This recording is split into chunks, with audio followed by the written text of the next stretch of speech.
We're down here in the paddock with trainer Jason Robinson. Thanks so much for taking the time on a night like tonight to do an interview. I'm happy to be here. So you are a trainer. Tell us how long you've been in the game and how you got involved in it. My father owned horses when I was little, and I would help as trainer in the summer, just cleaning stalls and so on and so forth. And eventually started jogging and training, and it's progressed from there. So your dad was an owner. Anybody else in your family involved in the business? My brother trained and drove in Illinois and owned some horses and stuff like that. And he actually worked at the Meadows for a little bit before he went back home and raised his family. So where is your stable now? I'm located here at Pocono with 10 horses, and I have about 15 at the Meadows at the fairgrounds near the racetrack. Trotters, pacers? We have a little bit of everything. A little bit of everything. What's your week like moving back and forth between the two places? I try to stay at the Meadows, for the most part, but I have to be here some too. But basically, I'm where I'm needed the most. I have a great crew of workers both places, and I couldn't replace them for anything. So wherever they need me the most on a particular day is where I'll be. That sounds like it would be definitely important, especially when you might be gone away for a couple days to be at another track to be here. How important is it to have a good staff behind you? It's really priceless. I mean, I can be here and not have to worry, and I can be at home and not have to worry about what's going on here. The horses all race, and they all take pride in their work and want to win just as bad as I do, and words can't describe what that means to have in the barn.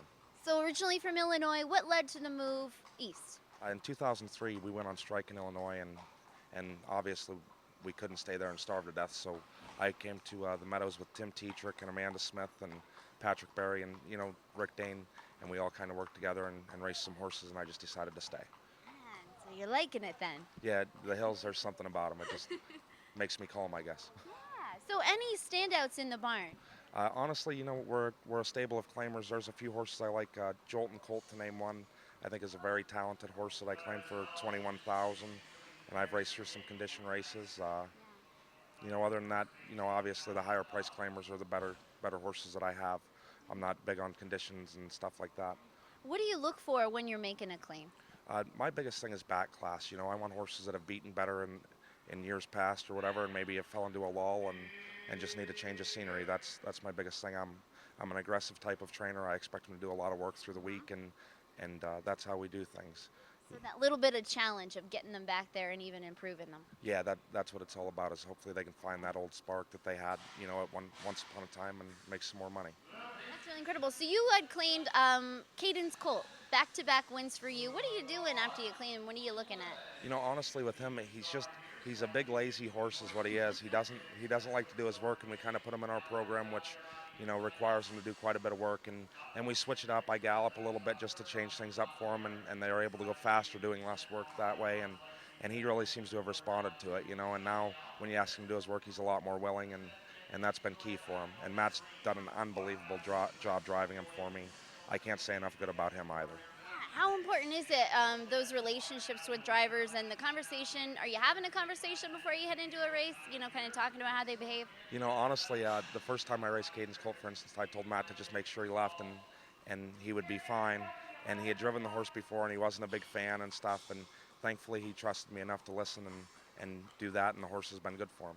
So you have your driver's license, right? Yeah, but I use it sparingly. Why is that? I would much rather make money than drive horses, and these guys are professionals and do a great job, so I'll stay on the jog cart. What would you say that you love about your job? Competitiveness is what it's all about.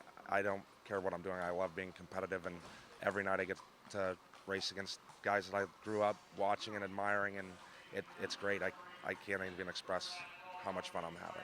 Anybody following in your footsteps? Not particularly, no. My daughter has aspirations of being a jockey because she doesn't really know the difference between a jockey and a driver. But at 7 years old, she's not expected to either. So do you ever put her to work?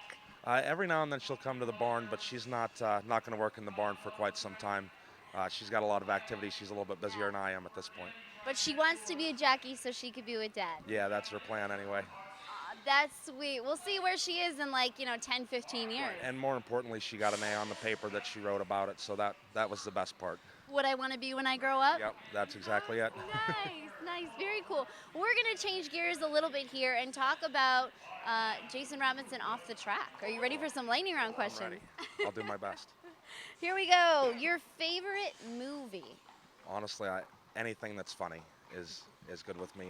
I don't necessarily have a favorite, just anything that I can laugh at. Like an old like Chevy Chase funny or like a Will Ferrell? Will Ferrell or something even newer. You know what I mean? Nothing older is really that great to me, but Chicken or steak? steak. You follow any other sports? Anything. Yeah, I like baseball, hockey, football, anything. If you could play for one professional team, who would it be and why? Despite their mediocrity year after year, it'd be the Chicago Cubs. I could see you as like the pitcher, maybe first baseman. Yeah, I caught and played third base in high school, but I'd do anything just to be able to wear the uniform. To tell you the truth. Right, right. Well, we go and cheer you on, get a hot dog at the Now ballpark. you're just lying to me. I am not. I am not. Dream vacation for you. Uh, If you had some time off, or a place you've been that you like to go back to, where'd you like to see? I would love to see the Hambletonian and race a horse. Hambletonian Day would be like as close to a vacation as I would ever want. It just the ambiance has got to be amazing, and to be around all those great horsemen and stuff on that day would be special. So you're dreaming of yourself in the winner's circle at the Hambletonian. That's the vacation. Not necessarily on the Hambletonian, but Hambletonian Day at least. We'll take baby steps for now, but stuff like that is what excites me. So you're usually in the cart, but what's your dream car? Do you have one? Not necessarily. I just bought a brand new Dodge truck, and it's as close to the dream as we're gonna get for right now. So What was your first car ever? I had a Oldsmobile Alero. Nice. What color was that? Blue. Yeah. Okay, that's good. What about if you could have one superpower? What would you like to do? That's a tough one. I'm really not sure. I'm gonna have to think about that for a second.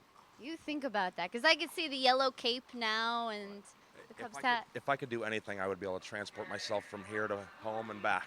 Teleport. Yeah, it would be perfect. Yeah. I'd save on all the gas and everything else. Right, right. All that time that you're missing out on in the car. Teleport. There we go. I like that. It's the first time I've ever heard it. Yeah, it's all work geared, believe me. Well, Jason, we hope to catch up with you again this season, and thanks so much for taking the time. Good luck. Great, thank you very much.